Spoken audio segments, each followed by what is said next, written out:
Yeah, get it on, man. Scott Adkins, all the way from London town, is joining me. Scott's an actor, he's a martial artist, he's a movie star. Diablo is his latest film that's out June 13th in theaters and on digital and on demand as well. Good to see you, Scott. How you doing, Adam? I'm well. Yeah, I didn't realize I was going to be in a movie called The Devil coming out on Friday the 13th, but anyway. Yeah, that happened with me in gay porn because the dude just said porn. You know what I mean? And I was like, all right, I'm in. You know, I was like 23, but no big deal. I will tell you a compliment, but we'll see how you digest it. Okay, I'm ready.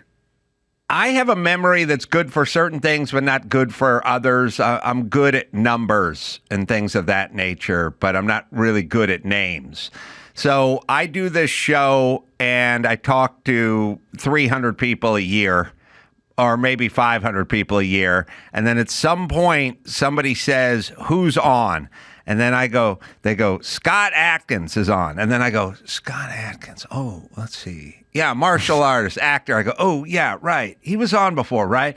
And then at some point, I look at your picture and I go, oh, yeah, that guy's fun. Yeah, I had a fun time with that guy. And then I start having little flashbacks. Like, oh, he took his dad's garage and turned it into a dojo. And now all of a sudden it all comes back to me. It's all coming back now, yeah. But I graced you with my presence last time in the studio. It's really just a feeling more than anything. Because I don't remember specific things we said. I just go, good dude, bad dude. And there's a bad side too. But I'll take that. You're on the happy side, Scott. Okay, I'll take the happy side. Good. And for you, I know we were talking last time about just taking the interest in martial arts at an early age, but also it was described to me that you started at age 10, but then got picked on a school bus, I guess, or a municipal bus at 13. Normally you get picked on first and then you start martial arts. Well, I started at 10 years old just because my dad and my older brother did it, judo. And I kind of just got dragged along. But I remember hiding under the chess table, not wanting to go for the majority of that experience. But then at 13, I was on a bus just with some friends, double-decker bus. And these guys came over and they mugged us and took all of our money. And for some reason, I was smiling. And the guy goes, what are you smiling at? I said, well, it's kind of fun, isn't it? I've never been mugged before. And he smacked me in the face. And then all these guys jumped on me and started like kicking the crap out of me. And I ran off the bus and I started training every night from then on. And I'm still looking for them. I'm still looking for them. If you're out there, I'm coming. There is justice. There was a guy who hit me with a baseball bat when I was fighting with his friend in the street, and we rounded him up some 20 years later and put him on my radio show. With a baseball? Oh, did you hit him with the baseball bat on the show? No, I'd forgave and forgotten by then, but I remember he was professional, and he was a private airline pilot. And I guess he didn't like his image being tarnished you're thinking sober and precise for that job, not wielding a baseball bat in the streets. So he was reluctant to talk about it, but we did.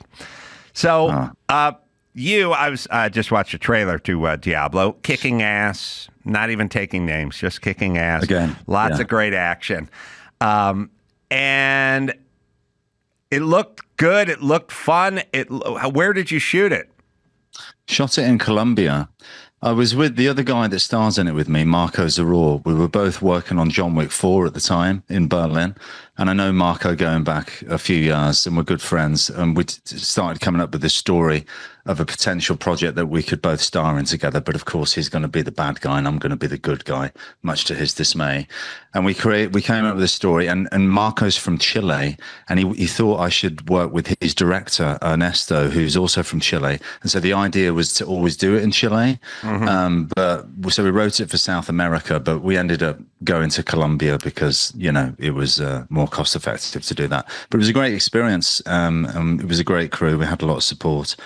Yeah, we didn't have a lot of time to shoot the movie as I normally don't.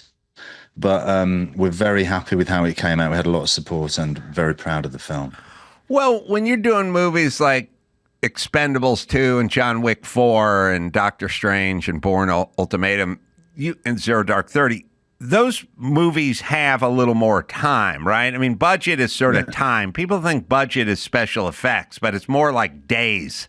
Well, they spent too much money on the catering to begin with. Yeah, I know. They could have put that up on the screen. I know. It is so insane.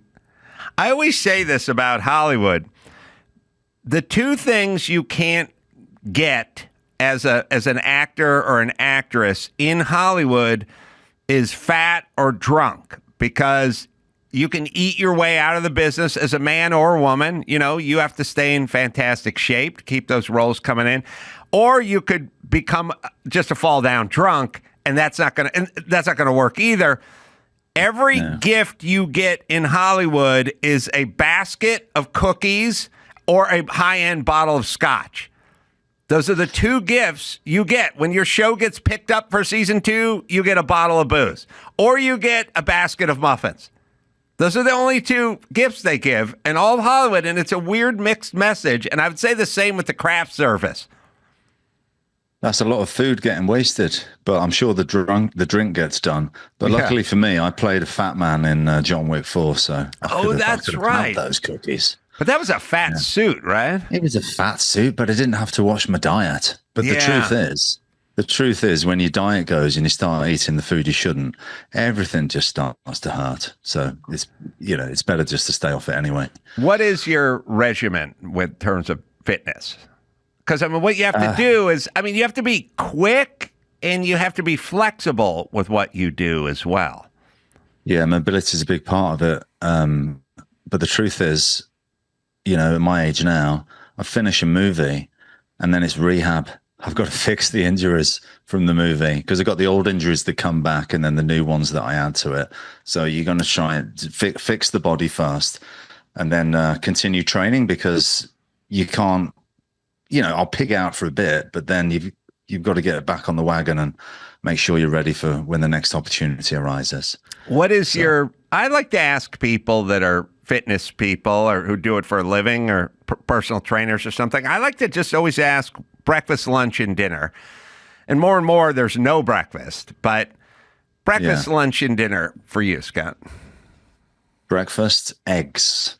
Just eggs. And if I'm feeling fancy, I'll have some bacon and some avocado. This is when I'm working, mind you. Right, this is when I want to be in shape. Right. But protein, egg is like a superfood. Get as much down you as you can in the morning. It will satiate you. You won't spike your glucose levels. You won't feel hungry until lunch, hopefully. But if you're having something sweet in the morning, you're going to be craving something by 10 p.m., 10 a.m.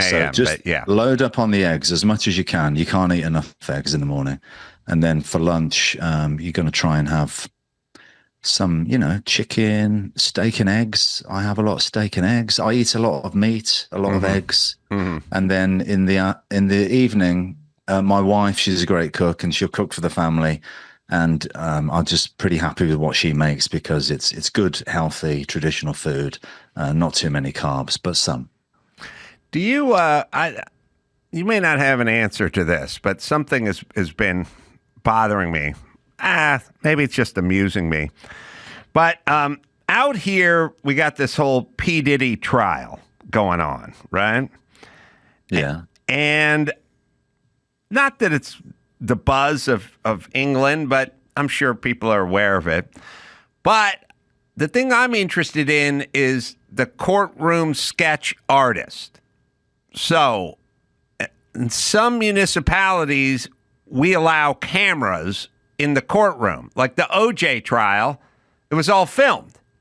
I know what Judge Ito looks like. You could see OJ hugging it out with his attorneys when the verdict came in. I'm trying to try his glove on. There's lots of. You'll remember that one. Lots of moments, right? The P. Diddy trials in New York, and there is no cameras allowed. So we do a very weird thing in this country, but I'm curious if they do it in England. And it's also, I don't know if you're familiar with the Shabbos Goyim, that term. Do you familiar with that term? No. Okay. All right. Well, you're in England and you're martial arts. I put the picture down for a second. Let me tell you. The Shabbos Goyim is Jews who are strict in their religion are not allowed to use electricity on Saturday. On their day of Sabbath, there's no watching TV. You get it? Yeah. And you can't make yourself a smoothie. All right. But if there's a blonde kid who's a non-Jew who lives next door, you can pay him to come over to your house and turn your TV on for you. Okay. You get where I'm going here? Yeah. You want a smoothie, you're a devout Jew, and it's a Saturday, and you can't turn the blender on yourself, but you can get the Shabbos Goyim to come over and turn the blender on for you. Okay. I would argue that's a kind of it may be the letter of the law, but it's not the spirit of the law. You're bending the rules. You're bending the rules. I would argue that in 2025, if we say no cameras in the courtroom and then just hire someone to draw pictures of everyone, where are we at? We're at the Shabbos Goyim now. Yeah. Just get the stupid cameras or no drawings, but no Shabbos Goyim. I see what you're saying. You see where I'm going with this? They do the sketching in England, and that's about all I can add to this. Do they? Is it all sketch? It's no camera. I'd say it's more sketch. I don't know if they let the cameras in, to be honest. I don't recall seeing the cameras in there. I see a lot of sketches on the news. So maybe it's. I'll look it up. But I'm no expert. But from memory. Yeah. But what's interesting to me is now the latest in the P. Diddy trial is they had a woman come up, one of P. Diddy's ex-girlfriends, to testify, but she wanted to remain anonymous. So she just called herself Jane Doe. And this courtroom sketch artist drew her up on the stand, but never drew her face. Yeah, I was looking at that, thinking it was some sort of artistic interpretation. Yeah. The faceless lady, she's crying. Yeah, I don't know. Just draw nobody. Eyes. But you know what I would say to the sketch artist? Don't flatter yourself, honey. Because if I showed 4,000 P. Diddy fans your drawing of P. Diddy, they would not know who the hell he was. So it's not like you're going to draw this girl and she's going to be stopped on the street that afternoon. You're not that good a drawer. Oh, he's gone gray, has he? According to her, but we'll never know. Maybe she just ran out of black paint. We don't know. Maybe I didn't know it was him. Maybe there's a little artistic license where he's like, well, put a little salt and pepper in there. Like maybe she's doing her own thing. Also, P. Diddy expressed anger that he looks like a koala bear in his sketches. So he's got a beef with the. I'm saying enough with the Shabbos Goyim. Let's just roll cameras or no sketches, no camera. Now we're at the point where you're drawing a Jane Doe and leaving her face off. I just don't draw anyone at all. Are you with me? It's good art, to be honest. It's interesting. It's pretty good. Have you ever seen a police sketch artist where they smudged out the face? No. It's a weird world, right? It is a weird world. The AI stuff is freaking me out the most. Oh, yeah. What's your head on that? Get my head around that. I just can't. I can't compute in my brain how quickly it's getting so good and so lifelike. And obviously in my business, I think to myself, okay, this is it. The end is nigh, especially for the action films. Well, you know what I mean? Yeah, I'm kind of wondering, though. I mean, I would think, and I'd just say as a sidebar, the woman whose face was erased, unclear whether the artist drew the face and then just smudged it out or never drew it at all. But she went by Jane, as in Jane Doe. We have Jane Doe and John Doe. I had a girlfriend many years ago who was a stripper, but she was from England. Hounslow, she was from. By the airport, she used to tell me. Yes. And I said, who is your Jane Doe and who's your John Doe in England? Because you wouldn't name them. Who's your missing person in England? And she said Joe Bloggs. Joe Bloggs? That's what she said. Yeah, Joe Bloggs. Is that your John Doe? I think so. I've heard that mentioned in that capacity before. Yeah. Just any old Joe Bloggs. It's more like just any old geezer. That sort of saying. Yeah, like Joe Sixpack or something like that. But she basically said when we don't have a name for somebody, like I guess if you find a body without a head on it, no identification, it's a John Doe. It's more like, just any old Joe Bloggs. You don't want to give it to any old Joe Bloggs. I think it's meant more in that sort of fashion. Yeah, like a Tom, Dick, and Harry kind of thing. Yeah. Yeah. But I was always fascinated by that, and I always thought about it like, oh, you're John Doe's Joe Bloggs. Well, we might say John Doe. I don't know. I've obviously not been paying enough attention. Well, man, there's a lot of holes in your game. First the Shabbos Goyim, and now this. I know.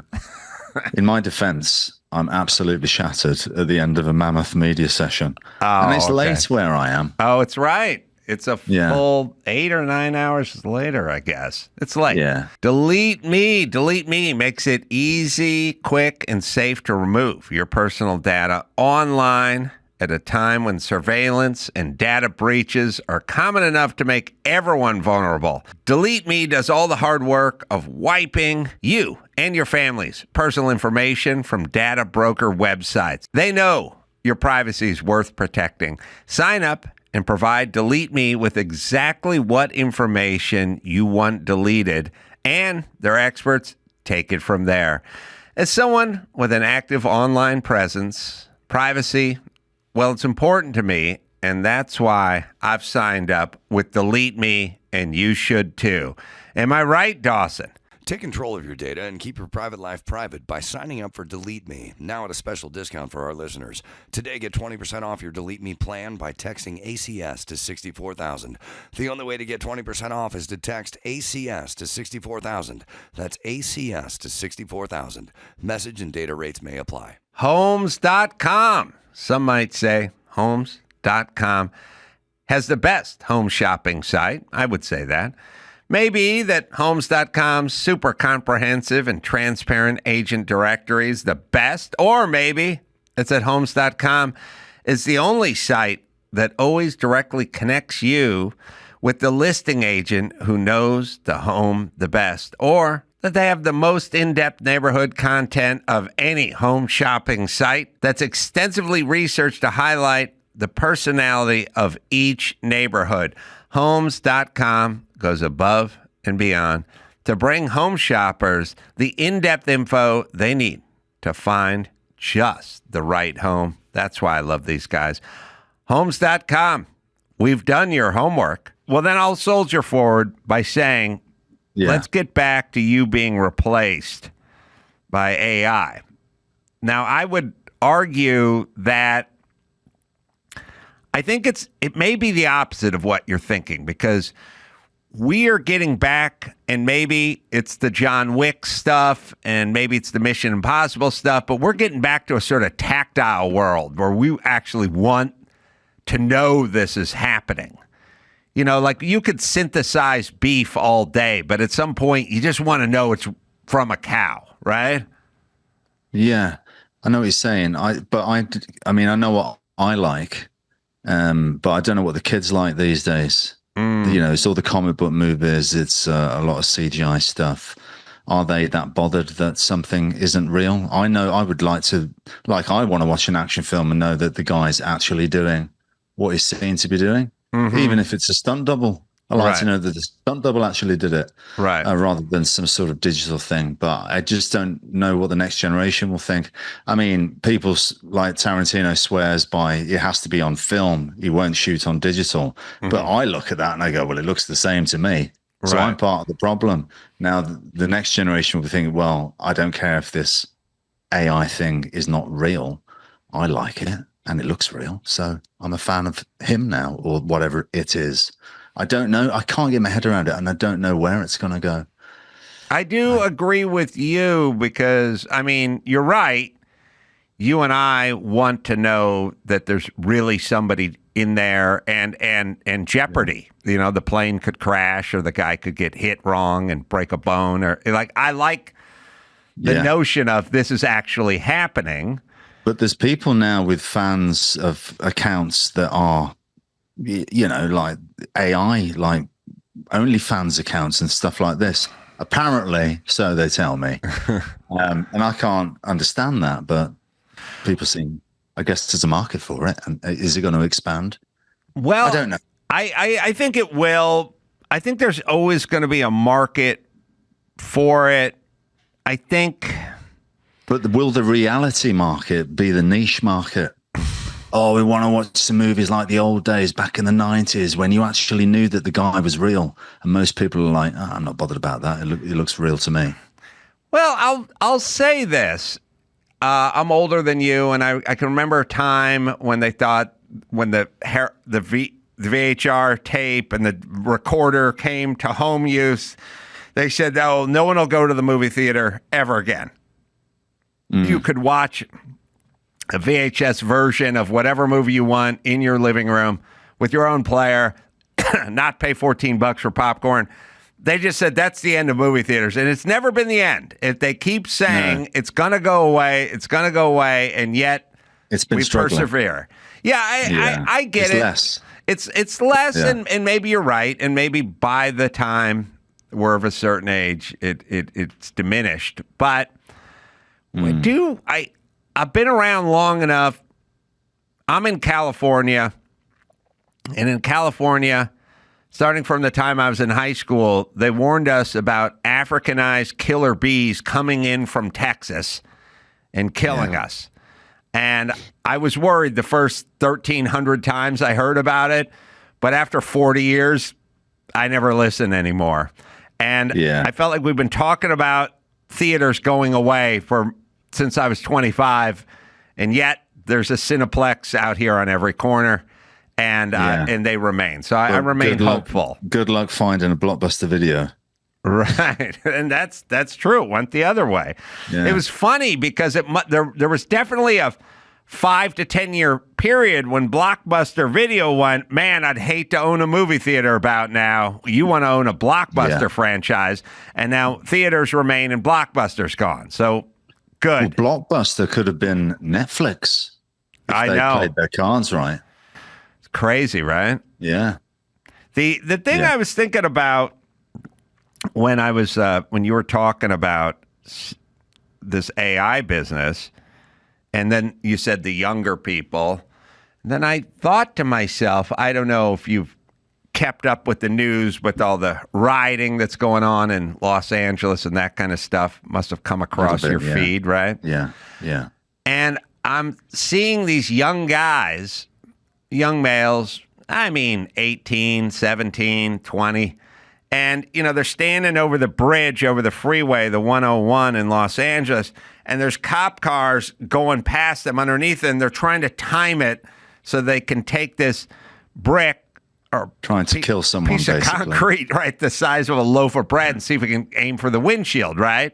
Yeah. And that's going to end well. Yeah, and you think to yourself, what is that 17-year-old kid doing? Because that 17-year-old kid is not a murderer. Like if you talk to his friends or his family, they wouldn't go, oh, yeah, that guy's a murderer. They just go, yeah. And that guy didn't wake up that morning thinking, he's not a mafia hitman. He was just going out to check the scene out. And next thing you know, saw somebody pulling up a piece of asphalt and throwing it over a bridge. And the other guy was trying to time it so he could hit the cop car just in the right spot. And then I thought, I think it's a video game to them. Oh, well, yeah. Been playing Grand Theft Auto too much, or just not engaging your brain as it's supposed to be used, apparently. There's consequences in the real world. Right, but I do realize I'm not a blame it on video game violence person, just like I'm not the satanic lyrics in Ozzy Osbourne songs.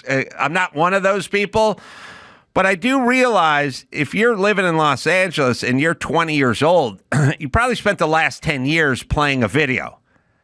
And it maybe first person shooter, or some Grand Theft Auto or something like that. And you've just been immersed in that world. You may have been wearing goggles.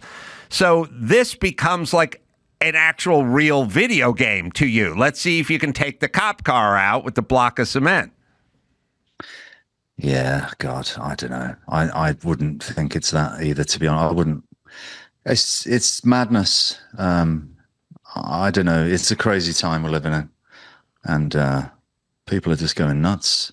Is it happening that alternative voices, podcasts, and other outlets or stuff are starting to spring up now?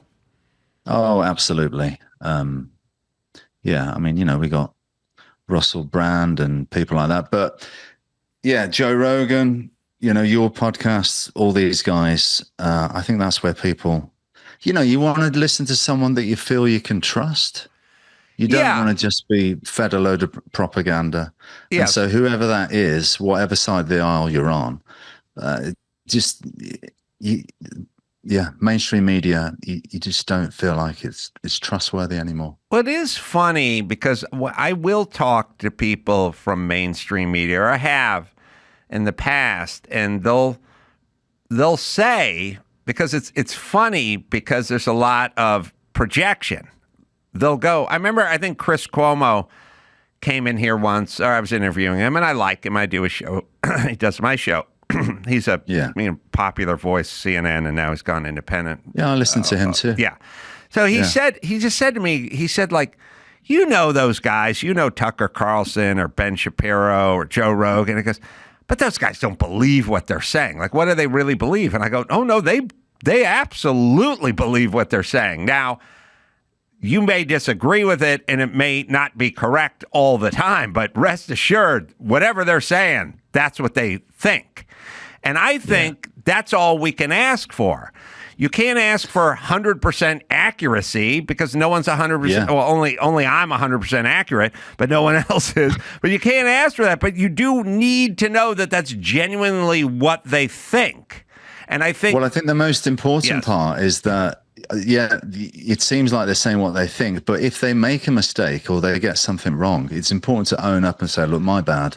I got that wrong, and I'm man enough to say that. Right. And then you think, okay, well, I can trust this guy because when he said something wrong, he's setting the record straight, and that builds trust. Right. You don't get that in the mainstream media. No. So you just don't. We're looking for a combination of accuracy and authenticity. Yeah. You need to be 100% authentic, and then you could be between 65 and 90% accurate, and I'll listen to you. Yeah. But you have to be 100% in the authentic department. Yeah. Yes, exactly. And no one's going to be 100% in the other department. Rolling along, there's a thing going on because you exercise a lot. And you stay in shape, and you understand what it is to have a couple cheat days, but then movies coming up, and you're going to start filming in the next 6 weeks, and it's time to sort of start hitting it, right? I mean, that's how it works, right? Well, that's the best thing about my job is that I'm kept honest by the fact that, okay, there's a film coming up, and I'm going to have to take my top off. Mm-hmm. So I better stop eating the Crunchy Nut cornflakes, right? And sort the diet out and get down the gym. Yeah, no, it does. I tell people all the time, it kind of keeps you in line. It's like women go. Women, a month before they get married, get strict with their diet and their exercise and stuff like that. Traditionally, if you spoke to most women. If it was a week before their wedding and you said, how about we go out for a slice of pie? They'd go, I'm getting married in a week and I'm kind of holding off until after the honeymoon or whatever, right? Fine. Yeah. Good. And then guys like you would go, I got a movie coming up. I got to put down the pizza and pick up the steak and eggs. And you know what I'm saying? And it keeps it. And you know, for me, there's certain things like I'll do a car race every once in a while, and I got to get in that fire suit, and it's always a little snug, and I got to get in the car, and the car's real tight inside. So it's like, a month before the race, I'll go, I'm going to take it easy and see if I can lose a couple pounds before I get in the car. You know, little markers out there. And you have a in a way, what you have is a kind of built-in discipline because you have that marker that just comes every several months, and you have to kind of stay on. It keeps you honest. It'd be like if a woman. Yeah, but it's easier for me. It's easier for me because I've got no choice. But like if I was an accountant and I wasn't going to be on film or taking top off in the ring trying to be a kung fu star, there's less motivation to think, I'll just have the cookie. No, I'll just have the cake. I agree. And that's why I'm saying to the lay people listening, you have to kind of create your own little markers. Yes. And it's not going to be filming an action film with your shirt off, and it may not be getting in a race car, but it's going to be, it can be something, you could have some old friend is coming into town to stay with you, and you don't want him to, want to open the door and have him go, Jesus Christ, get put on a few, okay, something small, something little, company picnic, what have you, like put those little dates out in front to keep you kind of honest and motivated. Yeah. But I think the best way to do it is probably just to recognize that bad food is not good for you. And rather than dieting, I'm going to go on a diet now, I'm going to lose the weight and all the rest of it. Just if you can consistently just eat good quality food, then it'll kind of take care of itself and have the occasional treat. But if you can remember that that's going to make me feel like crap in a few minutes or the next day and make me look like crap, it's a lot easier. But easier said than done, isn't it? Everything's easier said than done. And speaking of that, so there's a story out here, I think it's called Ozempic penis, which is... I heard about this one. You heard about this one. I need to stop dieting. I have answers for you. Go on. All right. First off, I don't like the idea of Ozempic in general because you lose your dominion over yourself and you lose your discipline. Diet isn't just about what you look like in your underwear. It's about you overcoming. But if it makes your dick bigger. Yeah, well, but let me tell you. Bets are off. Let me tell you why it's making your dick bigger. Go on. I had a flashback because I was talking to Dr. Drew, my old partner from a radio show Loveline that we did for all these years, many years ago. And he's a physician. And I was talking to him earlier today about Ozempic penis. And he said, remember those days back in Loveline when you did the mailbox grass analogy? And I said, oh, right. Okay. So what I used to say to Drew is I would say, well, when I see a guy at the gym and he's stepping out of the shower and he's a fat guy, he almost always has a small penis. And why is that? Is God punishing him times two, like a bad thyroid and a small penis? How can this be? And he said two things. So he said, remember your mailbox grass analogy? And I said, yeah, kind of, which was when the grass gets real high around the mailbox post, it makes the mailbox post look shorter. And he said, when these guys, they have a panis, they have not a penis, but a panis, they have a belly over them and their thighs get plumped up and it actually just kind of stuff around it grows. Right. You know what I mean? Yeah. Also, when you have more body fat and less muscle, you have higher circulating levels of estrogen versus testosterone. And when you get leaner and more body muscle, you get more testosterone, and the estrogen shrinks your penis. Like, you ever see guys that are sort of doughy and chubby and they kind of look like women a little bit? Yeah. I understand the estrogen thing, yeah. So that's what's going on. So it's not like Ozempic. Or is it a vicious marketing ploy to sell more Ozempic? Well, both can be true. Homes.com, some might say. Homes.com has the best home shopping site. I would say that.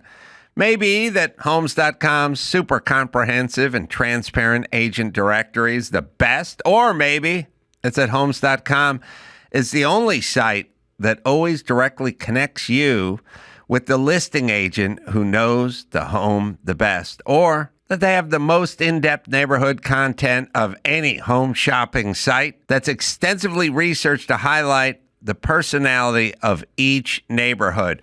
Homes.com goes above and beyond to bring home shoppers the in-depth info they need to find just the right home. That's why I love these guys. Homes.com. We've done your homework. O'Reilly Auto Parts. Yeah, man. Love me some O'Reilly. They're good at keeping your car on the road. That's their business. O'Reilly Auto Parts offer friendly, helpful service and the parts and knowledge you need to maintain and repair your vehicle. Always been an O'Reilly guy. Like the way O'Reilly smells. Smells like vulcanized rubber and victory in there. So, whether you're a car aficionado or an auto novice, you'll find the employees at O'Reilly Auto Parts are knowledgeable, helpful, and best of all, they're friendly people who also know their business. I guess they're secure that way. Stop by O'Reilly Auto Parts today or visit us at O'ReillyAuto.com/Adam. That's O'ReillyAuto.com/Adam. When you lean out, your penis actually gets bigger, but it's not because Ozempic's making it bigger. But not because it is bigger. It looks bigger, and as you get rid of the circulating estrogen, because you're losing the fat, it can actually get bigger. And it's not trapped in its chubby cave. Not it's a trapped. bit more proud and pronounced. Chubby cave. It is not trapped. It's been freed. It's been liberated from its chubby cave. Yeah. As your thighs stop rubbing together. Now that makes sense, right? That makes sense, yeah. In fact, when I was wearing the fat suit in John Wick 4, I was thinking, why does my willy look so small? Really? No. Well, what do you have to do the fat suit? I didn't have a fake fat willy. No. What did you have to do? And also, fat suit was no martial arts, right? So that was just all acting. No, I did martial arts. The whole thing was that there's going to be this fat guy. And if you don't know who I am, which most people don't, when he busts out the spinning back kick on Keanu Reeves' head, it's meant to be like, oh, wow, I didn't see that coming, this fat guy. How did you do martial arts with the fat suit? Was that really hard? Yeah, no, it wasn't that bad. It wasn't as heavy as it looks because we made it look heavier the way I carried it. Mm-hmm. And the fat suit was quite, it was like wearing stretchy jeans. Mm-hmm. It was no problem. The problem was the weight on the shoulders, because I was wearing like braces to keep the whole thing up, would pull down on the shoulders, and I'd have a bit of a bad neck by the end of the day because of the weight of it. But it wasn't that bad. How many takes did you have to do when you did a crescent kick or spinning heel kick on Keanu? Only a couple, because I get it done on the first few takes. I don't mess about, Adam. Come on, man. Yeah, I don't think people precise. No, I agree. I used to teach boxing and I used to box, and you could stand in front of me and I could throw a whole bunch of punches at your face and come up a quarter inch from your face, and you wouldn't have to worry that I was going to hit you. But that's not a spinning heel kick. That's a little hard. Yeah, well, I'm not going to hit Keanu Reeves because I don't want to get into that much trouble. Point. Do we have that fine, scene? By the way, but I just don't want anyone else shouting at me. God, that was Wick 4, right? Now there's Ballerina out there. I mean, they're just going to... Are they doing more Wicks? I don't know. I mean, look, if they can create a cinematic universe like Star Wars, then that's the golden cash cow, isn't it? Like, everybody wants that. Yeah. Look, I haven't watched Ballerina, can't comment, but Keanu Reeves, there's a reason those films are so good, and a big part of the reason is him, because he's such a hard worker. I'm not saying that Ana de Armas hasn't worked hard; she would have had to, but Keanu, man, he's put himself through the ringer with 4 of those films and 4 Matrix movies as well, and Point Break and Speed. I mean, the guy Yeah, he is a legit action star. It's It's weird. not easy. Yeah, I mean, it's weird. It's hard. Especially as the years wear on. I mean, him and Tom Cruise. I mean, ultimately, it's a will situation, Yeah. you know? Just keeping on top Full of on it. respect to Tom Cruise. What he does is absolutely incredible. But I don't know, clashing bones and fists together, doing fight scenes over and over again. It takes its toll. Granted, Tom Cruise makes a mistake. He's dead. That's Yeah. the difference. Yeah. But I feel like, and I don't know this, but fight scenes, there's a lot of impact on the body. Mm-hmm. Yeah. Yeah. We'll see if we can find that scene of you throwing the back kick.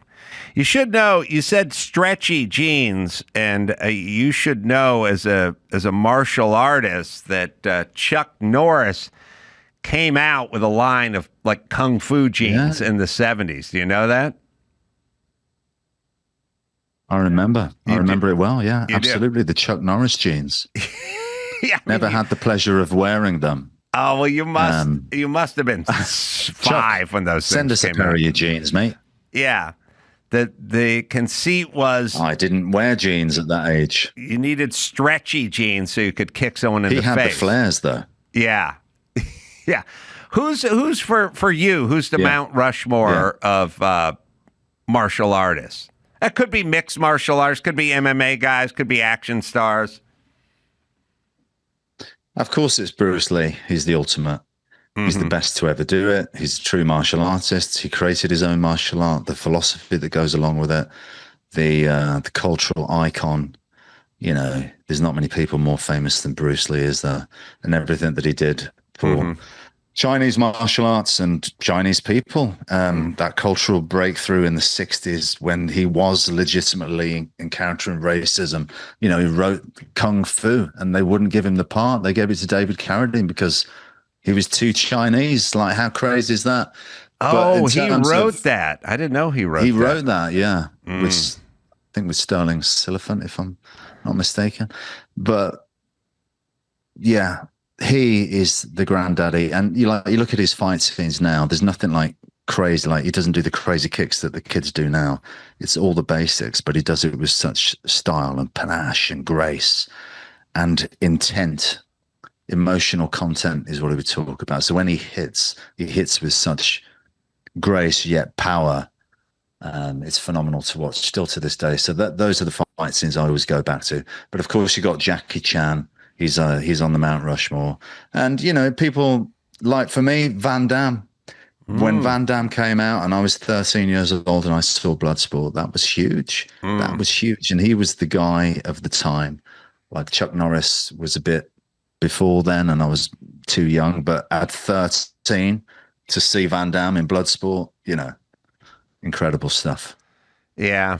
I mean, Van Damme did not have his own jeans, so I couldn't really get down with that. You have to have your own line of jeans in order for me to really get on board. I think he had his own leotard. That was Van Damme's one. The thing that was funny, you got to find the synopsis, Andrew, of Time Cop, because Time Cop was one of those Van Damme movies that, like, I saw in the movie theater in like 94, and it was supposed to take place in like 1999 or something. And I was like, that's not that far in the future, you know, that we would have time machines. You know, sometimes they keep it close, which is an interesting choice. But I saw him famously do the splits on the kitchen counter in Time Cop. Yeah. It was great stuff.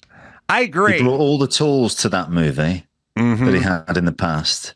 Yeah, they updated it with that. It was a good film. It was a fun film. Yeah. So you watched those films as a youth and dreamt of being the one on the screen someday. Exactly. Yeah. Exactly. I just, you know, it's single-minded sickness. Couldn't see myself doing anything else. But it's strange because I almost felt like it's almost not going to happen for me. It's not like I always knew I was going to make it, but I dreaded not making it. I was so scared that it wouldn't work out for me. But I always knew the task was like almost impossible. So it just made me work really hard. Yeah, well, it's an interesting thing because every person, young person, especially males, who go and see an action film dream of being that person, you know? And some people think, well, I'd like to be the Rocky in real life. I'd like to just be Rocky. And then others go, I'd like to be Sylvester Stallone doing Rocky. Or you go to a rock concert and you see an amazing rock show and you go, I'm going to be the one up there on stage playing that guitar, so on and so forth. Every young person, or you watch a baseball game and the guy hits the home run in the ninth inning and you go, one day that's going to be me. But they don't. But they all think it. I mean, they all come home that night with the same fantasy of being there one day. But at some point they give up. And some of it is biological. You just don't have the ability to play professional sports or to be that person physically. But for many, they just lose the will. But yet, for those who don't, it's more about the will than it is about any natural ability or gifts, God-given sort of things like that. So how do you account for people like you that just went, I'm never going to, it's this or nothing, like I'm desperate for this, versus the person who said, I'm going to do this, and then 10 minutes later, they're like, I do want that second scoop of ice cream, and I'm going to sleep in tomorrow. I think they used to say, what was it? You get a lot of rejection as an actor. It's hard to be rejected all the time. You go to auditions and you don't get them, and you keep not getting them, and it's hard. And I always thought, well, yeah, it's hard. Yeah, of course I'm going to get rejected. I don't expect them to give me this, but that doesn't mean I'm going to give up. I've got to get better. Okay, I didn't get it this time. I'm going to get it next time. And you have to have that sort of dogged determination, because no one's going to give it to you. You've got to go out there and take it. And you've got to be honest with yourself and think, you can't delude yourself. If you're not ready, you've got to get better and what you're doing to get better. But so how come it's not going to come easy, is it? You've got to struggle for it. And so don't expect that you're not going to struggle. You're going to have to struggle. No. Accept it.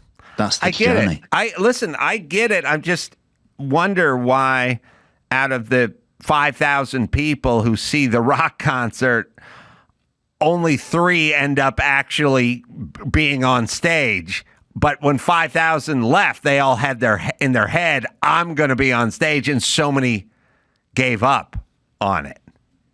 Yeah. We have that fight scene, by the way, with you in the fat suit. I just want to see that, because I remember us talking about that last time you were in here, but I just wanted to see you throw that. It's the one where I kick him off the balcony. All right. That is the kick that we were referring to. Oh, okay. You kick him off the balcony. Yeah. We'll see. But then there's another fight down below in the rain. It's raining, yes. Oh, this is it. This is it. Okay. This is the bit. Okay, we'll watch it. We'll marvel at it. Yeah. Oh, there you are. There I am, taking my inhaler, getting my breath back.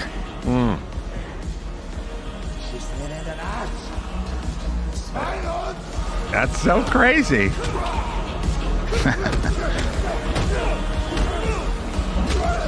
Oh, big kick. Now, is that a stunt man that you just threw? Yeah. Okay, that's got to be a stunt man, right? Yeah. But that's a great stunt guy. If you're going to be the stunt man for John Wick, it's the best job for a stuntman, and it's also the worst. Oh, yeah. Because it is seriously difficult. Right. It's coming up now, the kick. Here we go. Oh. Body shot. Oh, big spin. Oh, wow. That was well executed in that fat suit, man. That was sweet. Yeah. Nice job. I don't know. I'd have that ready almost all the time if I were you. What, the fat suit? Nah, just that clip. You know what I mean? Just in case you're sitting next to someone on an airplane or something, and like, what do you do? And they'd be like, oh, I'm a podiatrist. What do you do? I'm a fat bastard. I'm a fat guy. Have a look at this. Keanu Reeves' ass. Don't believe me? Take a look at my tablet. I keep it queued up. Yeah. They'll probably be playing it on the plane. Oh, that's a good point. So Diablo is coming out in a couple days, but it's a business where I always say you're like a train that goes, you're like a bullet train, and you have to keep throwing track out ahead of you. You have to have the next one planned for the one after and all that, because everything is a year behind, right? Or takes you got to line them up, while. because a lot of them, like the lower budget independent movies, it's a bit tumultuous. Some of them like they drop out last minute. So try to have a few lined up, because I know some of them will either get postponed or just completely disappear. It's crazy. How much writing are you doing? Yeah, I mean, I came up with a story for Diablo, and I'm writing one at the moment. I've got a film coming out, Prisoner of War, that I wrote the story for. So I do a fair amount. I have a lot of ideas, but I'm not the guy to completely craft out the whole script.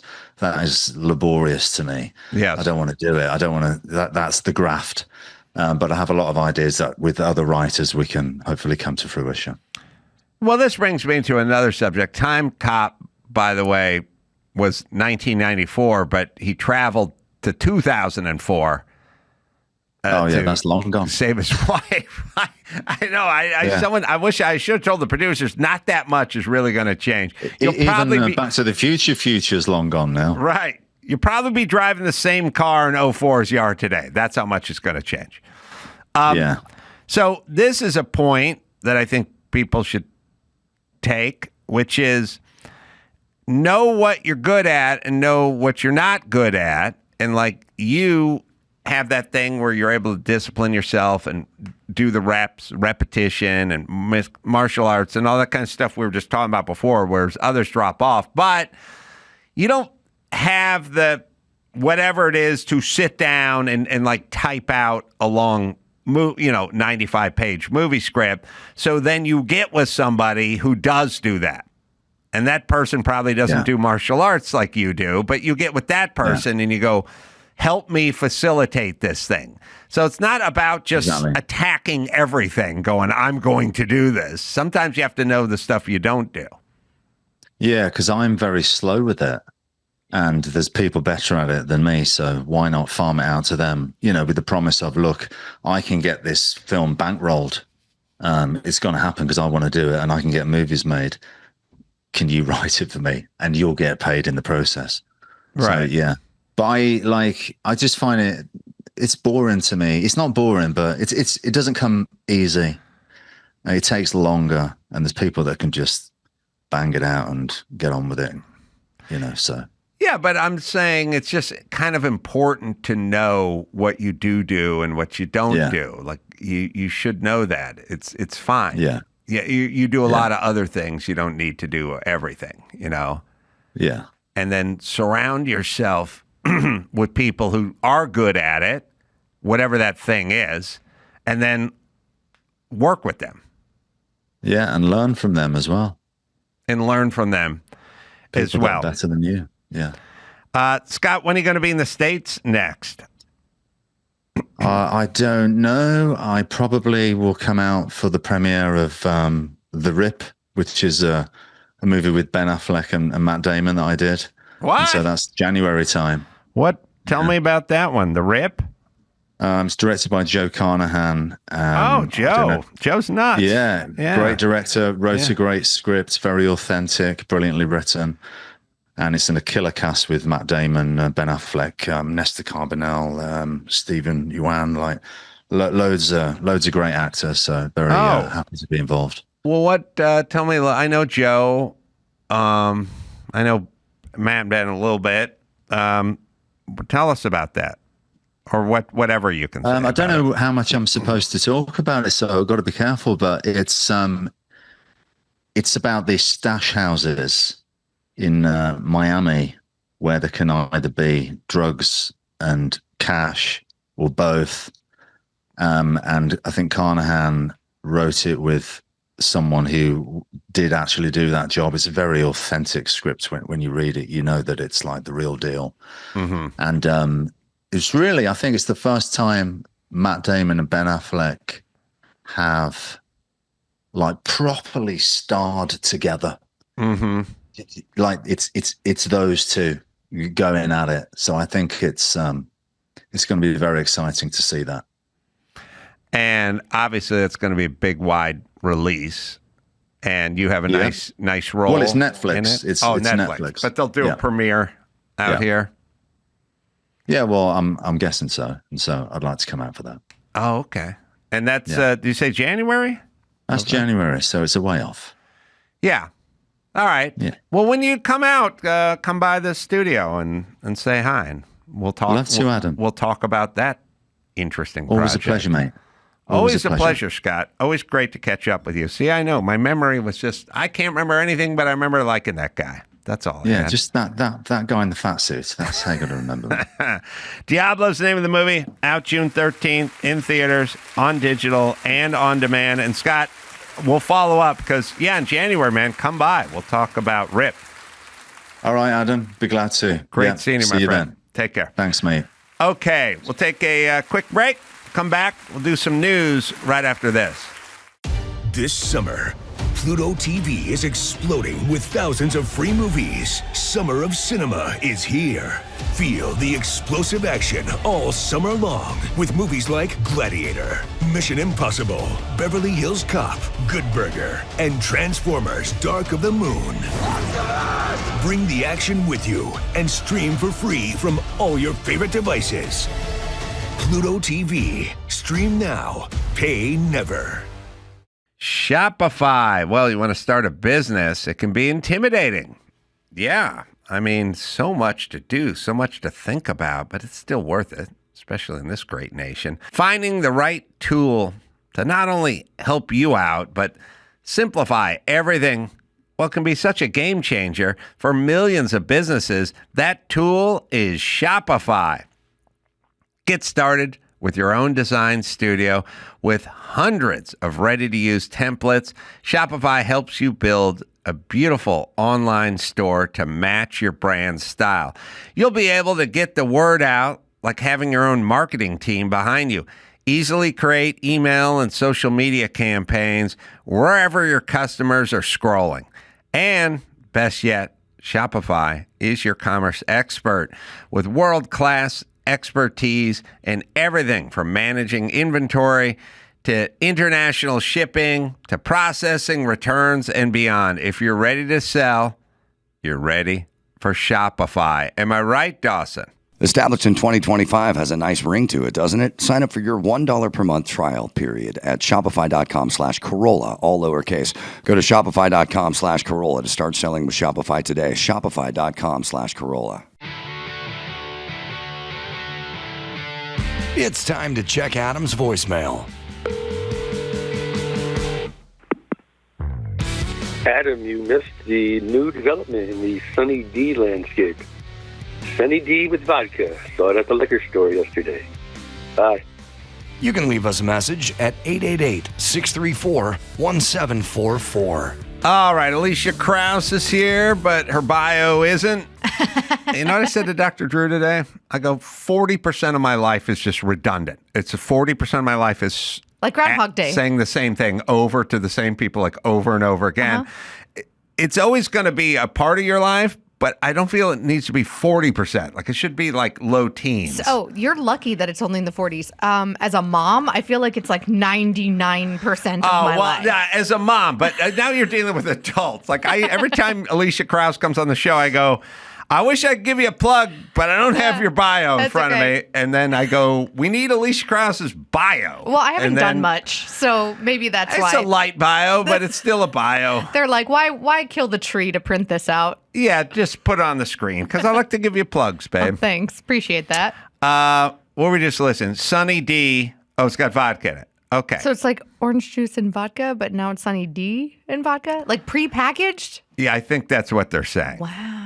Yeah. Now, when anthropologists dig up our remains and try to calculate when our society started coming undone, because it's coming undone, it's going to be the time when we started combining everything. Like we started putting... Oh my gosh, there it is. Okay.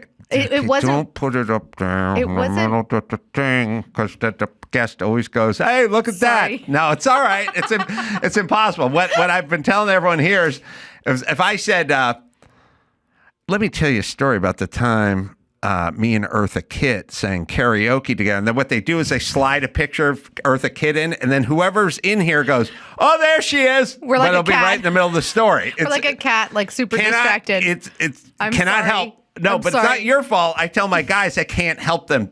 People have to respond. Don't worry. You've joined the pantheon of greats, like Dr. Drew. Oh, great. I'm glad to be up there with him.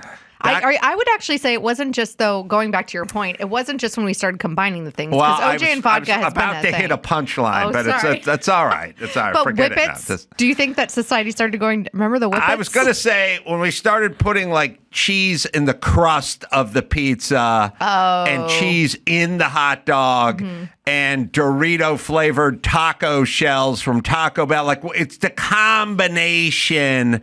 It's when we started going, like we used to just have pizza and tacos and Sunny D and vodka. Not and all when we together. started putting them all together, that's when we hit zenith stupidity. Gotcha. Like we ran out of, and actually I don't think we ran out of creative ideas. Because Well, no, humans are that's- pretty no, creative. but It's that's- just like they go to the lowest hanging fruit. Yeah, let's have Superman fight it out with Godzilla. You know what I For mean? the 5,000th You're right. time. No, we had Godzilla and we had Superman, Yeah. and then we had cheese and we had crust, and we just. But it's also like the remakes, right? Everything Well, is yeah. live action now. No, I get that, but what I'm saying is when Alien had to fight Predator, that's the same as us putting cheese in a hot dog. Like we've run out of ideas. You understand?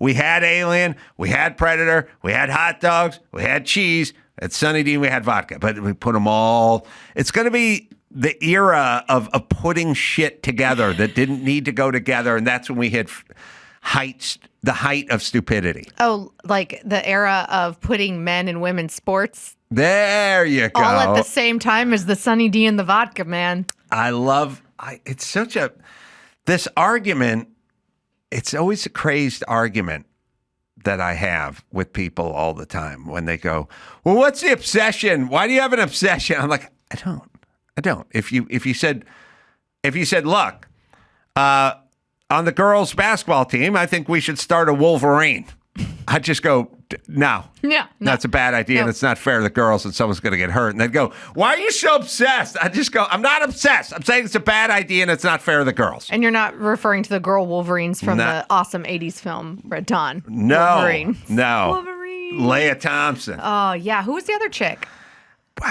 God, what's her name It from was Fast another- Times at Ridgemont Yeah, High? she was in a Dirty Dancing.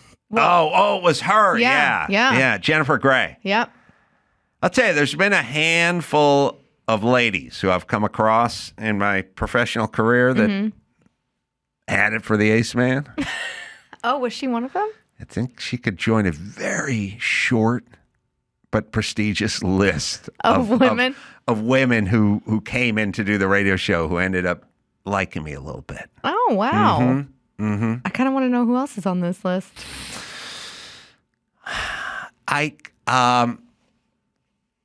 would say I love how the list is so short and prestigious. He can't think of a second person. how do you know it's not so long and prestigious that I'm just going through this file folder in my mind? I can tell by the seriousness of the face. No, I cannot. I can't think of the woman's name, and it's one I There's never. Natalie Maines. Oh, Natalie Maines, yeah, Wait, should I know who it is? Dixie Dixie Chicks. Chicks. Oh. Or actually now just the Chicks because Yes, they're because woke. you can't Right. call them the Dixie anymore because that's racist. Yeah, and then Chicken species. Yeah. Well, no, the one I'm trying to think of that's a deep cut that nobody knows is the woman who was like Shira, Lord of the Jungle, whoever the Australian chick, live action. Oh, was she like the pretty brunette from the 90s? Yeah, That was like Xena Warrior Princess? Xena Warrior Princess. Oh, she was hot. Yeah. Yeah. I think she had. She was like the OG Gal Gadot. Right? Yeah, like, yeah, I yeah, feel she like was, she Gal was. Gadot has that like superwoman, obviously, like vibe. And I remember Xeno Warrior Princess was like that. She was like a mix of like Princess Leia and today's Gal Gadot, like combined. Lucy Lawless. There she Yeah. goes. Yeah. I did Kimmel Show. I was a guest on Kimmel Show. And she became one of 3 of the celebrity women Well, I that don't was know. interested You in tell you. me. You tell me. We finished the show. She was a guest. I was a guest. And then we're done with the show. I said, I don't know. We were just talking like backstage or something. It was at 6 o'clock at night or something like that. And she said, like, what are you into or something? And I said, I'm into architecture. I like building and renovating. I thought she was going straight for the kill. Like, yeah, what are you into? Get your mind out of the gutter. No, but she meant hobbies. Yeah, I don't know. She didn't say what are you into. We just started talking, and I brought up architecture or something. And she said, oh, I love that. And I said, well, I like renovating and doing. And she goes, oh, that's great. And I go, I'm working on a big Spanish place on Lake Hollywood right now. And she's like, I love a big Mediterranean, whatever. And after about the 5th agreement she had, and I was into this house like big time, like I was working on it. I said, well, I'm actually going over there to check on some stuff. You want to see it, you can come with me. And she's like, great. And we just went over there. And that's interesting. I was like,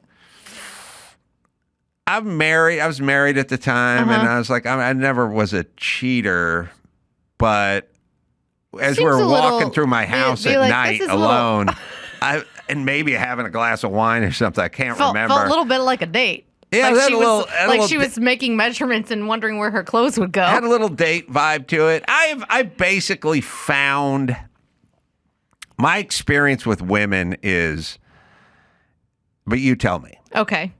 Since I identify as a woman and actually have the X chromosomes of You one. have one. That's right. Simone Biles disagrees, but fine.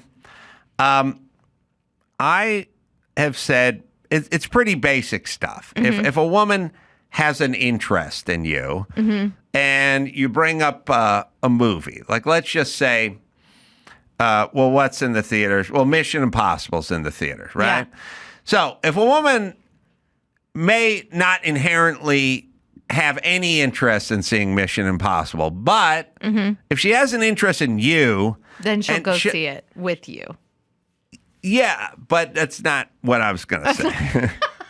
Well, this is what I was going to say, but no, it's not what I was. Yes, you and Dr. Drew got a lot of similar. That's why you like parts. us so much. That's why I like it.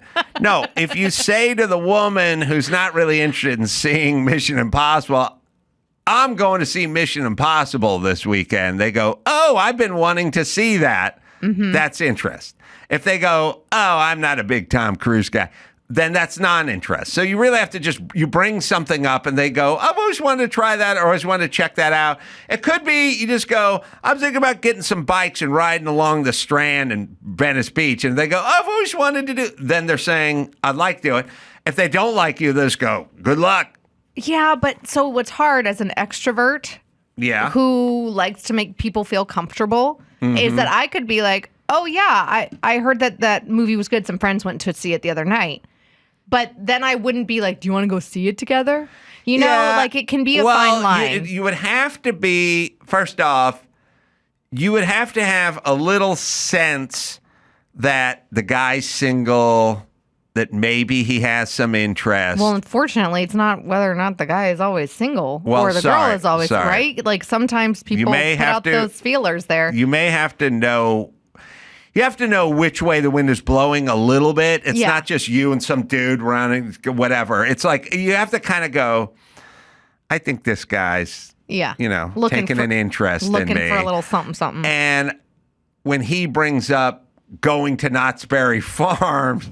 I'm not interested in Knott's Berry Farm, Right, but if you liked him and you were single, then you would go, I've always wanted to check it out.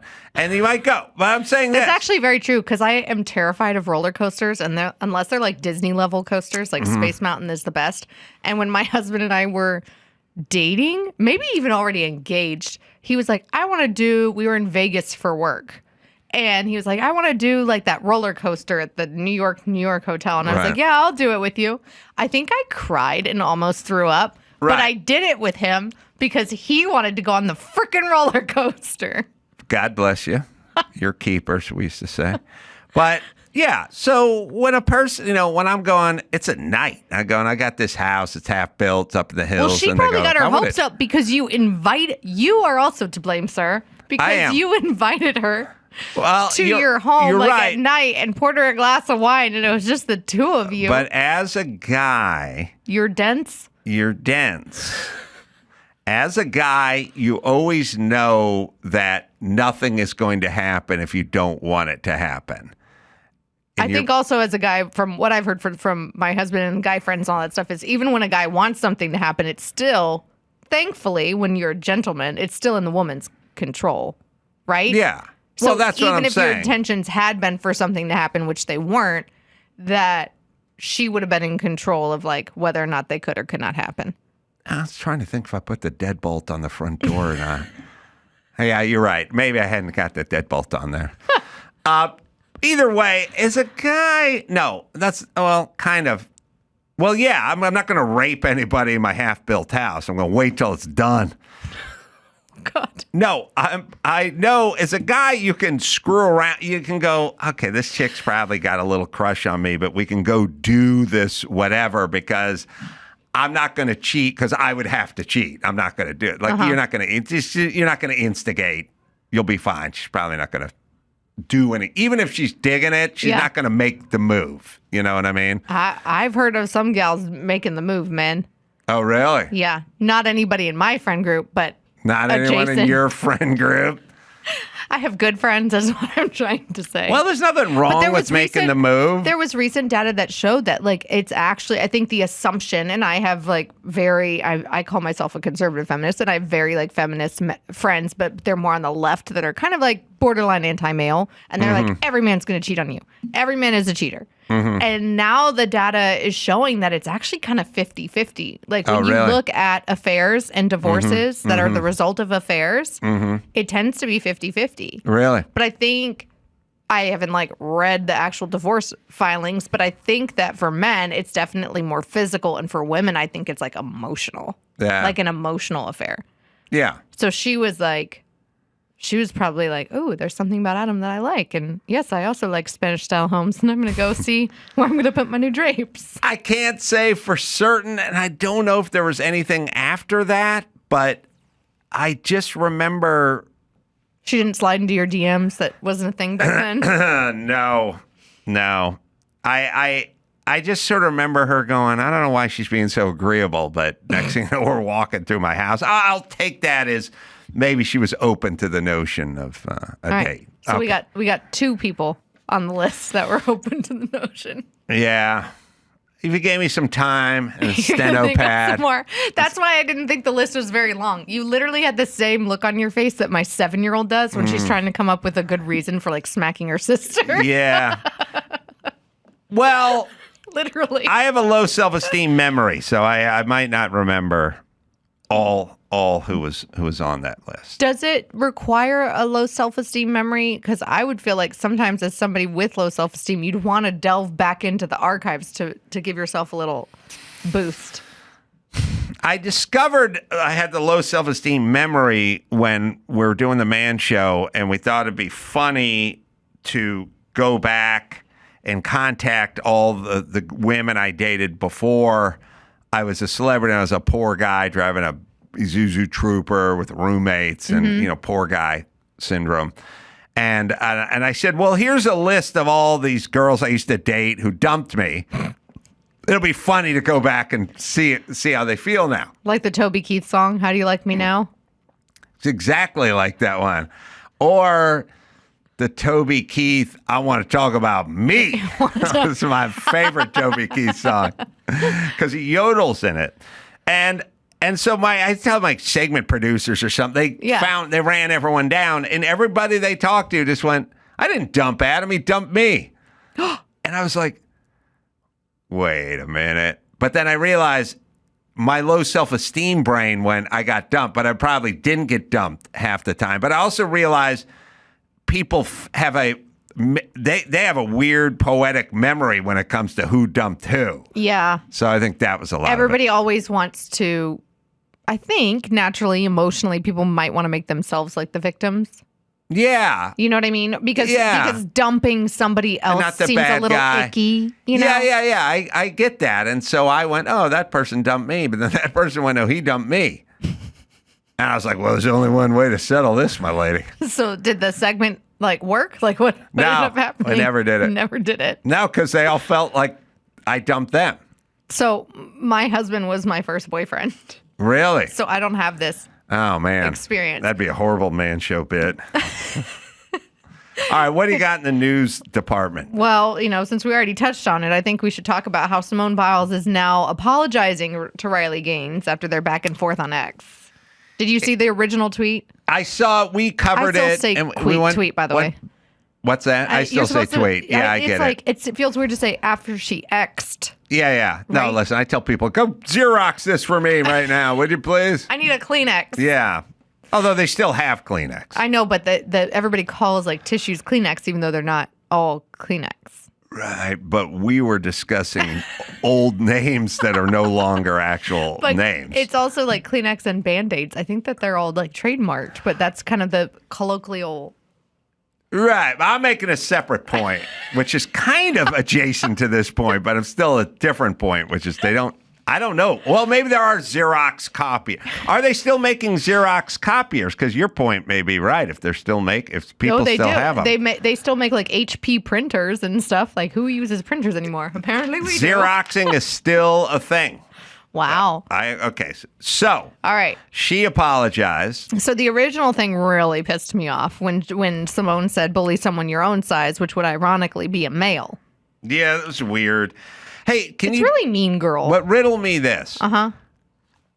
I think all the woke folk out there thought they lived in some biosphere where all of humanity just backed them up and agreed with them all the time. They do. Yes. And they're like, you see everybody in LA, you'll see Biden Harris bumper stickers all over the place. You'll never see a Trump one because Trump people realize probably less than half of these people voted like I did, and they're all impulsive assholes who are going to key my car. So I'm going to deal. The ones I notice, the wokesters are loud and proud. They'll just come in and start talking about, I have 5 kids and 6 of them are transitioning right now, and I got the gay parade to go to. Fuck religion, and and by the way, we're vegan, right? And you're like, not everyone thinks like you. Mm-hmm. And in the past, if you surrounded yourself with these circles, you kind of could just get away with saying stupid shit. And everyone went, yeah, of course. Yeah, BLM. Yeah, COVID. Mm-hmm. Yeah, mask. Yeah, Hunter Biden laptop. Those days are gone. You start spouting off now, and now you get called out. And I'm glad that she got called out. Me too. I think that can, listen, it can happen on the right too, because I'm clearly on the right. And I think that sometimes any human is capable of getting in their own bubble of positive reaction from their little circle of friends. I agree, but I feel like the people on the right are more cognizant of reality. You would never sit down and go, all right, everyone's voting for Trump in this writer's room, everybody right? likes their We're all Trump guys. Medium rare. We're all this, right? You understand most people in this town disagree with you. 100%. And so you get it. Yes. Even if your bubble doesn't. And I think that there has to be some level of not just the bubble when it comes to these woke people, but maybe a little dose of narcissism. Oh, yeah. It's a big dose of narcissism.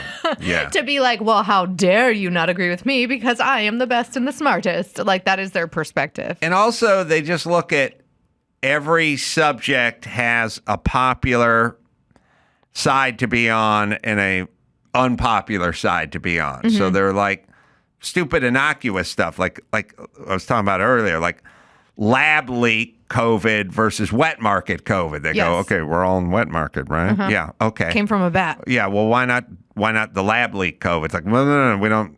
That's not a popular one. Yes. And it's well, it sounds much more likely that it came from a lab. I know, not popular. Didn't you hear me?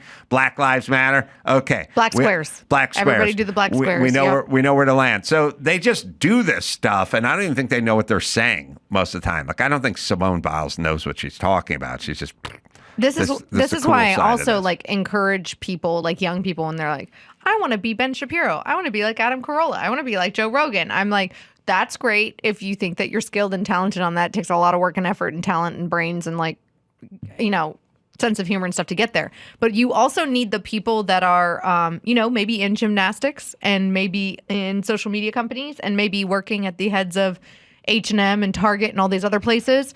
So like when they're having the conversations about, we're currently in Pride Month, right? Can't tell you how many emails I've gotten about like Pride and celebrating Pride with the sale. The same really? bullshit happens on It's International crazy. Women's Day. And I'm like, really? You want to give me 20% off a bras because now you're pretending you know what a woman is? Right. It's ridiculous. And we need people in those rooms that are asking the questions and pushing back and being like, is this really gonna, like, aren't we a business? Aren't we about the bottom line here?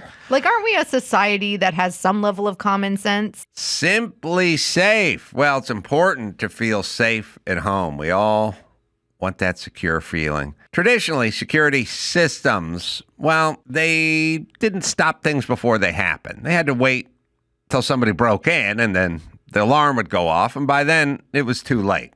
Simply Safe is setting a new standard in home security. Simply Safe's Active Guard outdoor protection can help prevent break-ins before they happen. Isn't that what we want, people? With AI-powered cameras backed by live professional monitoring agents, they'll monitor your property and detect any suspicious activity before someone ends up in your living room. Monitoring plans start affordably at around $1 a day. These guys are great sponsors. It's a great company, great couple that started the company. And the stuff is sleek and modern. No drilling, no pulling wires.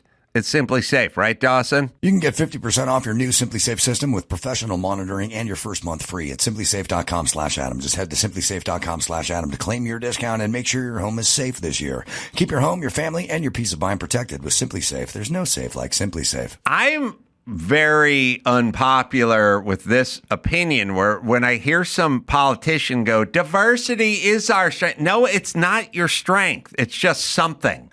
It's not a goal. It's not a strength. You know, we have, you know, it's like Biden used to do we have the most diverse cabinet in all the history of the going back to like 1871, they had more women and more gays. Or like, we have the most diverse. Yeah, you have a rogues gallery of fuck-ups who shouldn't be there because you have 3 he-she's and this nut job lesbian over there and Mayorkas over there And looking the guy after that the liked border. to steal other people's the luggage. bald guy with the lipstick who like to rip off dresses at the airport. Yeah, it's diverse. It's super diverse. It'd be like, you know, if you go, we have the Lakers, our starting 5 is the most diverse. Like we got a Chinese guy and we got a guy from Kenya and we got a guy from Ireland. And a woman from Oklahoma. And we got a woman from Oklahoma. And it's like, who cares? is that going to be the best team or you just have a bunch of different looking people? Yep. And so Lakers, if you had a woman from Oklahoma and a guy from Ireland starting on your team, is that your strength? Or is it just 5 black guys who happen to be the best at this particular sport? I think that it is really unfortunate so you remember how we had the sandwich conversation about the better the country, the more sandwiches we have? Oh, yeah. I would argue, I'm hungry right now, sorry I'm bringing up food. I would argue that is a level of American diversity that is a good thing because it is like the melting pot of America. But what's unfortunate is that the modern left, since before I was alive, probably 35, 40 years, has been saying they've been stealing the diversity, like positive melting point, like a talking point, and they've made it into how do you identify? Yes. Like, what's your socioeconomic status? What color are you? And as long as you're not a Christian or a Jew, okay, then you're diverse. Right. And then you pitted people against each other, and that's why you're in the shape you're in. Yes. Everyone wants to travel through the food court of life and say, you want Chinese, or should we get burgers, or should we get ribs, or should we get sushi? And that's diversity. Yep. And it's good, and we enjoy it. And we like seeing different faces and hearing different music and things of that nature. That's fine. It's the forced diversity and the part where I would like to open a restaurant in the food court and they go, you're a white guy? Yeah. You're heterosexual? Yeah. Okay, no food court for you. We need another sushi place, or we need another Mexican, another taco stand. And I'm like, okay, now I don't like your diversity. I like the diversity where the best players start.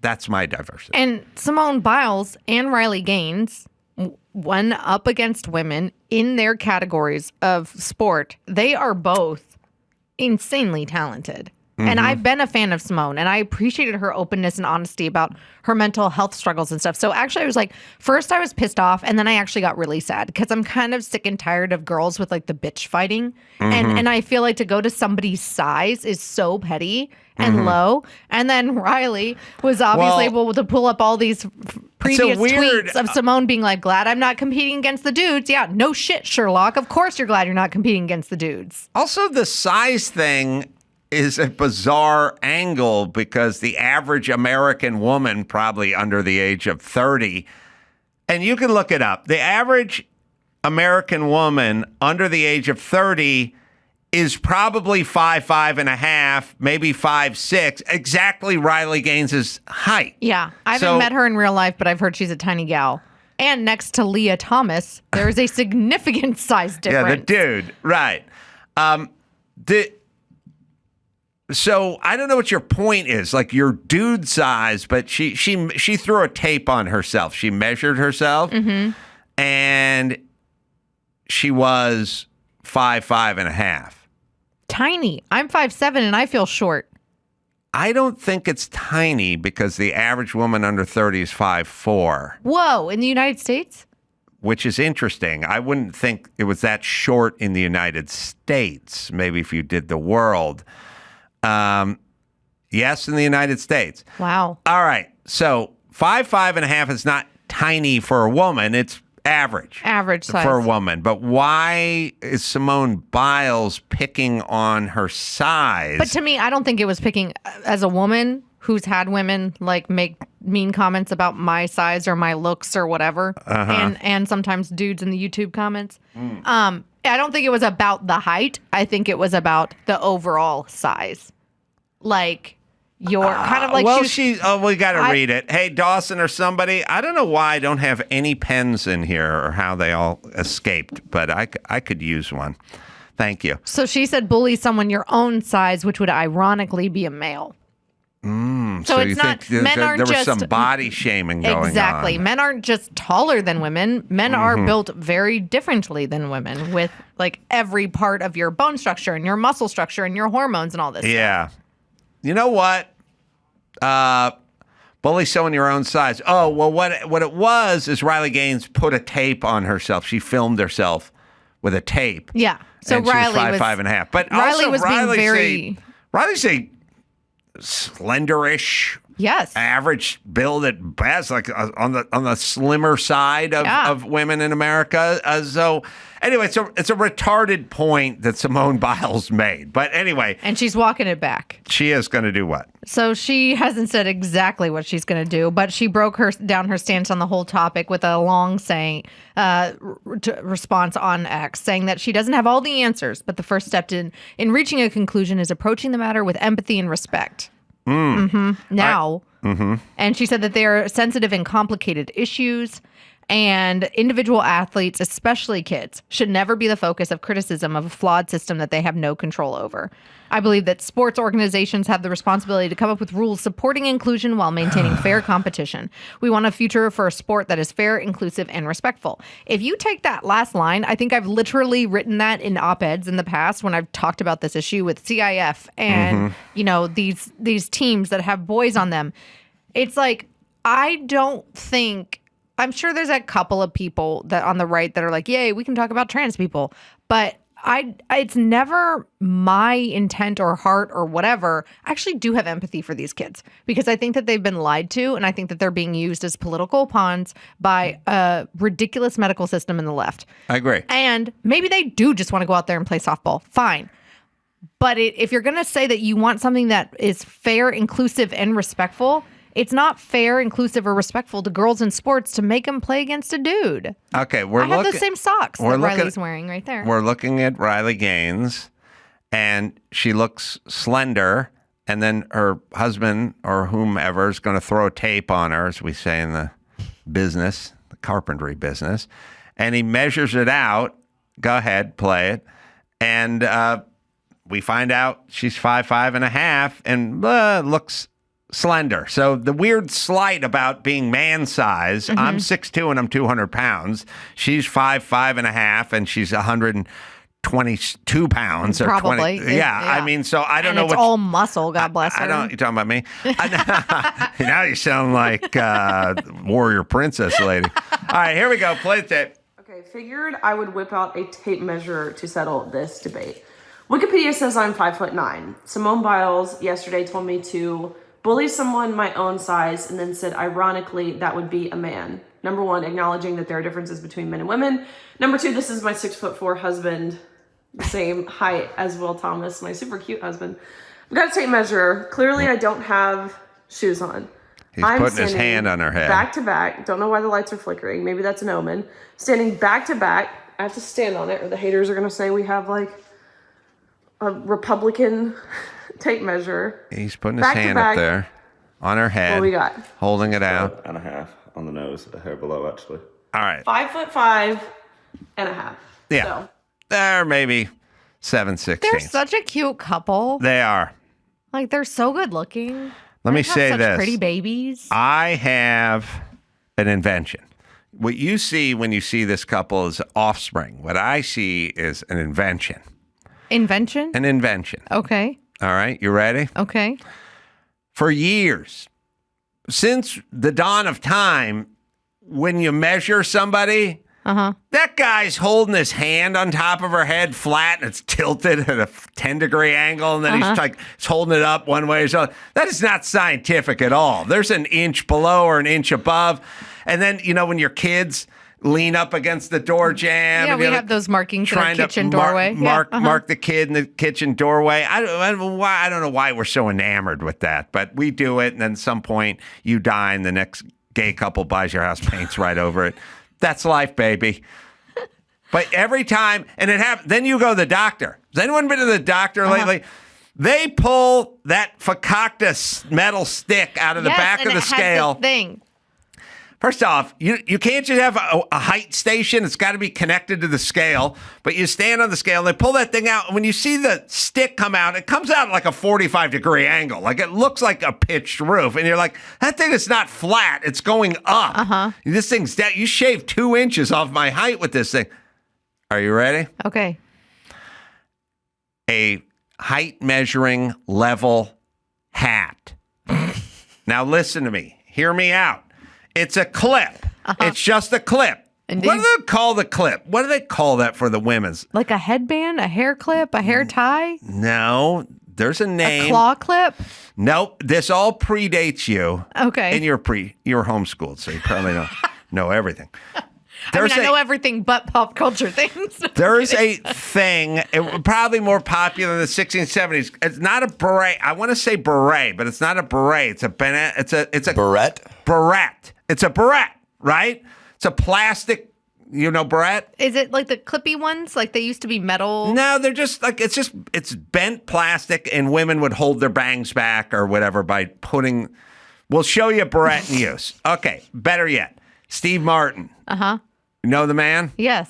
Okay, he had the arrow through the head, right? Yes. But it wasn't a real arrow. He had a clip. Oh, so you're going to do this for measuring people. What I'm going to do is have the clip, barrette. Was it a barrette? No, a barrette I think is like no, you're right. That's the that, clippy goes thing. It's my fault for listening just... to Dawson. What is that called? Well, if it's like a hoop. headband. It's a hoop. It's not a headband. It's not like the headphones with something. It on is, the but it's not. It's a clip that goes on your head from like the 60s, but it's not a barrette. That was a test, and I passed. Oh, you did? Yeah. I don't know what a barrette is. Oh, you don't? That's the only word that I know for that type of thing. That's the only word that I know. It could be a barrette. All right, what are you typing in Google? I know. And we're going to should find I just pull this out thing. my phone and see what it is? Yeah, that's what I That's thought. not a barrette. Not a barrette. Like All right, clips. Dawson. Thanks for that help. Not a barrette. Punch in '60s woman's hair device. Device. Then Band. you're gonna put get band. pictures of. It's called. You're gonna know. It's goddamn it. It's called something. You'll know what it is. All right. Number 4. Number 3 or 4 on That's that. like type of. on That's that a type of list. headband. Yeah, but they had a name.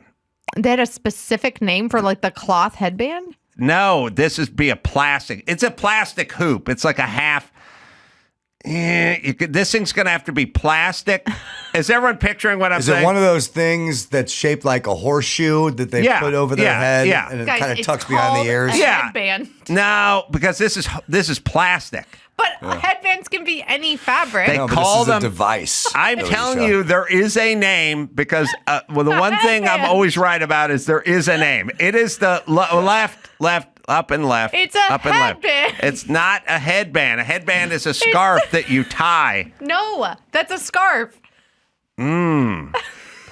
Headband. My mom has one, and she calls it a headband. Oh, there's no way I've been living this kind of lie my entire life. I'm telling you, there's a They name. make them out of velvet and plastic and like satin, and And they snap on your head. they don't snap on your head. It's like that red one right there. You just like put it on your head. It's like if I had this on. I'm saying. I'm without not saying the- they snap on your head, but they snap on your head, right? It goes behind the ears. Does it just snap like you onto your said. head? No, it doesn't snap onto your head. You How's just it put stay on? Because it's kind of like tight. It's folded. How do the all right, headphones I'm stay saying on? that- They snap on your head. They don't snap. They're not tied on. How's my headphones stay on? These They don't- snap on these my. don't snap. Well, I Buttons understand that your snap. skull does not have a male piece of stainless steel extruding from your forehead. I'm saying they're not tied off. They Okay. snap on. Uh-huh. I'm saying the word snap. They use friction, Tension. self-tension and friction to snap or to I still- stay on your head, right? I'm actually curious to know. I love it. 60s women hair device that use tension and friction is what they're Googling. All right. I'm gonna have to. I have to do this on my own. Back to your patent pending idea. Yeah. That headband. All right. I'm gonna have to look into this. What would you call it? What would you call it? I thought it was called The head like snatcher? a beret is a barrette. A barrette's not called a hair clip. It's called a barrette. Do you know what I mean? Yeah, there is a difference between a barrette and a hair clip. Oh, there is. Yes. Really? Yes. Well, it's still called The a barrette, mechanism. which doesn't really mean it's not like when I'm yachting, I go, hand me that barrette so I can hold the sail down. It's its own specific name for this hair thing. You know what I mean? Women do that with everything. They get their own stupid name, so they pay more for it. Sometimes. Like this. Like rompers versus jumpers versus jumpsuits versus maxi mini dresses. This conditioner has balsam in it. And people go, I don't know what that is, but I'm paying, Yep. man. Tea tree oil. Yeah. They make up, Pantene's got Fantastico 11 nutrient in it. And people go, Vitamin E oil. Fantastico 11. That sounds amazing. I'm saying they make up words. This has Nutrigrate in it. I go, ooh, sounds like nourishment Yeah, and great. nutrients. Like, yeah. Yeah. Okay. All right. You ready for the idea? Okay. Sorry to take that side. I feel like I need to play the lawyer and be like, patent pending You- idea by Adam Carolla that cannot be taken. Could be me with my thought that had a name. Thought it had a name. I'm still going to research it. But I still win on the snap on your head because that's how it goes. It snaps on. I'll put it to you this way. If I peeled it back on one side and let it go, it would snap on your head. Probably it hurt a little bit. Yeah, that's what I give you. Now, listen to me. Uh-huh. It's called rough trade. Okay. All right. Now, it's that. It's the Device. It's the hair band that snaps on your head. It's the thing that Steve Martin holds the arrow on with. Yes. Okay, that is all we need. And then a 1 foot straight piece of plastic comes off it, and there's a little level bubble that comes on it. Like when like you the leveler, like in the when you ruler buy thingamabobber. blinds or things now, it always comes that something from IKEA. It'll come with a little bubble thing. That's on top of it. You snap that thing on your head. Yes, I used the word snap. You get it level. You stand next to the guy holding the tape measure, and then when the bubble is level, it's the bottom of the ruler that comes from it, and that's exactly how tall you are that day. No more holding a card up or a piece of cardboard and doing a weird angle thing. It's a leveler hat. She always does this. So Leveler hat. No, it was a long way around for that, but good job. All right. Wow, guys. I don't know if it exists, but it should. The doctor's got that stupid flappy metal thing that's up at a weird angle. Like, that's not exact at all. Why is there so much slop in that thing? Wow. Huh? I don't know that they want to be able to tell you that you're morbidly obese and to take Ozempic. Well, that's why they measure you on the scale. They're really just trying to get you on the scale. They go, how much do you weigh? And you go, 185 pounds. They go, oh, okay, let's get your height. And you go, okay, hop up on that scale. And they're like, oh, now we got you, bitch. Maybe that is why they got both of them in there. Oof, I always wanted to do a man show bit. I'm telling you about my man show bits I never did. I wanted to do a man show bit where Hint production team. I was an employee of the DMV. Like, we just had me go to the DMV in Glendale, and I was just behind the counter. Oh, the one over on Glen Oaks? Could be any DMV, but we go over to the one, and I would sit there in my DMV shirt, and when women came in, I'd go, did you fill out your stuff? We're going to renew your license. I see where this is going. And I'd go, okay, 135 pounds. Oh, God. Now, you do understand this is a legally binding document. Like, you do understand that this is information that you're going to be essentially giving to police and airport security and stuff, and we need to be accurate. So if you want to make any changes to the 135, I'll just wait it out. And they'd go, no, that's about what I am. And then I'd go, okay, well, we didn't want to have to do this, but we had a scale installed in the flooring that you're standing on now because too many people were lying about. So let me just check the number. That would be really funny over here. And I'd get up and go, the readout's in the back room, but I'll be back. And they'd go, no, let's just come back. Just come back. 157. Come on. Let's do this. Every time I get on a scale, I keep telling myself that I've been doing some strength training and muscle weighs more than fat. That's the angle. Muscle weighs more than fat. I know. You know what's funny? You could do that to everybody, though, because I bet men also don't. They're not honest about their weight. No. Or their height. Could we go there for a second? Well, you're a tall dude, so you don't have to lie. With my leveler hat. Women should take that on first dates. It's the leveler barrette. You're profiling. The leveler barrette. You're up. I'm doing my profile on Tinder. I'm going to be wearing my leveler hat now and standing next to a 7-Eleven door. Right? I just go proudly, put the leveler hat on, put a close-up of the bubble right in the middle, ladies. Yep. Right in the middle. Plumb and level, bitches. And I stand next to a 7-Eleven door. To double check it. I put the numbers on there. I know. That's just so that she has two forms. I don't have some but bullshit. But you're a tall guy. Like, if they find you on Raya, they can look up, like, publicly, you're a tall dude. I'm saying I have some girlfriends that are single tall goddesses, and guys always say they are 5'9" on all of these dating apps. Oh, well, there's numbers. You gotta look out for certain numbers. You could do the DMV thing with the women weight, lying about their weight, or breast size. Sometimes ladies don't lie about that. 5'9" is a And then for the marker. dudes, they're always lying about their height. That's 5'9". If you're going to lie, that's what you lie. You say, I guess because it's possibly believable for somebody who's 5'5" or something. Let me say this about the lie. If you're going to lie, go for it. But here's the thing about the lie. The same people that lie in their profile, like, hey, man, I'm 5'9", but you're really 5'4.5". At some point, you're going to meet up. And she's going to be like, I'm 5'7" and you ain't 5'9". No way. And there's a lot of people do that. It's funny. It's like, the people that are always late, and then you talk to them and you go, come on, man, where are you? And they go, I'm just coming around the corner. I can see your car from here. There's a line at valet. I'm pulling up now. And you're like, oh, okay. And then you hang up the phone, and then 45 minutes later, you do understand I will do the math on just getting off the freeway up the street because you are 45 minutes away. And while it's good in the moment, like saying I'm 5'9", At some point, we're going to lunch. So my girlfriends that are tall, like 5'11", 6 feet tall, it's not just the 5'9". Like, I think my mom, when I moved to New York City at 18, she was like, if a man ever tells you he's 5'9", he's not. And I was like, okay, thanks, Mom. But these guys on like Tinder and eHarmony and all these things will say that they're like 6'1". Mm-hmm. And they're taller dudes. They're like 5'10", 5'11". But for a girl who is 6 feet tall and you're seeing a guy's profile that says that he's 6'1", and then you show up for a blind date and he ain't 6'1", it's a problem. Yeah. And if they're going to lie about that, what else are they going to lie about? Yeah, there are other parts to measure. All right, let's go out on top. Elisha Krauss, you go to her website, ElishaKrauss.com, right? Yep. YouTube, Instagram, Twitter, all that good stuff. Also, Scott Adkins, that movie's coming out. Diablo looks real good.